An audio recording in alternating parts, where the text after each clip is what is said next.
എന്നിട്ട് 10ൻ്റെ 100, 100ൻ്റെ 1000 എളുപ്പവഴിയിൽ പൈസ ഉണ്ടാക്കുന്നതിൻ്റെ ഈ പ്രലോഭനത്തിൽ പെട്ടുപോയി.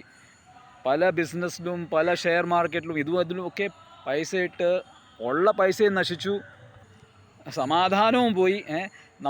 നമുക്ക് മനസ്സിലാകാൻ പറ്റത്തില്ല എങ്ങനെ നമ്മളിങ്ങനെ ഈ ഒരു കുരുക്കിലങ്ങ് പെട്ടുപോകുന്നത്. അത് നമുക്ക് മനസ്സിലാക്കാൻ പറ്റില്ല. അത് മായാദേവിയുടെ ഒരു സ്പെഷ്യൽ അറേഞ്ച്മെൻറ്റാണ്, നമ്മളെ കുരുക്കിലാക്കും. അപ്പോഴാണ് ഈ ഭഗവത്ഗീത എൻ്റെ കയ്യിൽ വന്നില്ലായിരുന്നെങ്കിൽ, വിദേശത്തായിരുന്നപ്പോഴാണ് ഭഗവത്ഗീത വായിക്കാൻ ഇടയുണ്ടായത്.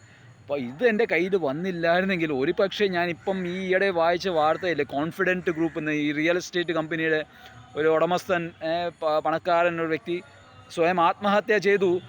അങ്ങനത്തെ എന്തെങ്കിലും കേസ് ആയതിനെ, അല്ലെങ്കിൽ പ്രാന്ത് പിടിച്ച് വേറെ ആശുപത്രിയിലോ മറ്റോ ആയതിനെ, പല രീതിയിലും ദുരിതം നിറഞ്ഞ ഒരു അവസ്ഥയിലായിപ്പോയനെ. അതേമാതിരി നമ്മൾ എല്ലാവരുടെയും രക്ഷയ്ക്ക് വേണ്ടി ഇതേ ഒരു മന്ത്രമുള്ളൂ, ഇതേ ഒരു ഗ്രന്ഥമുള്ളൂ. ഇതിനെ മനസ്സിലാക്കുക, സത്സംഗത്തിൽ വന്ന് ഈ കാര്യങ്ങൾ മനസ്സിലാക്കുക.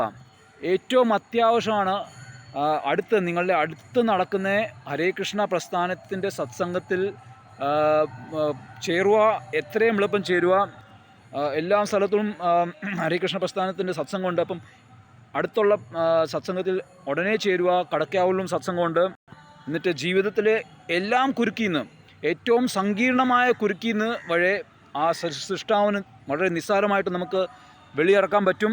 ഇനിയിപ്പം നിങ്ങൾ പറയുകയാണ് കുരുക്കൊന്നും ഇല്ല, നമുക്ക് ബുദ്ധിമുട്ടൊന്നും ഇല്ല എന്ന് വിചാരിക്കുകയാണെങ്കിൽ, ഏറ്റവും വലിയ കുരുക്കാണ് പുനരപ്പി ജനനം പുനരപ്പി മരണം. എന്ന് വെച്ചാൽ വീണ്ടും വീണ്ടും ജനിക്കുക, വീണ്ടും വീണ്ടും ഓരോ ശരീരം എടുക്കുക, എന്നിട്ട് എല്ലാം ഹരിക്കുന്ന മരണം വഴി എല്ലാം നഷ്ടപ്പെടുക. ഇതിൻ്റെ ഇടയിൽ പല പ്രശ്നങ്ങളും ദുഃഖങ്ങളൊക്കെ അനുഭവിക്കുക. വാർദ്ധക്യം വഴി ഉണ്ടാകുന്ന അസുഖങ്ങൾ, ഇതൊക്കെ അനുഭവിക്കുക.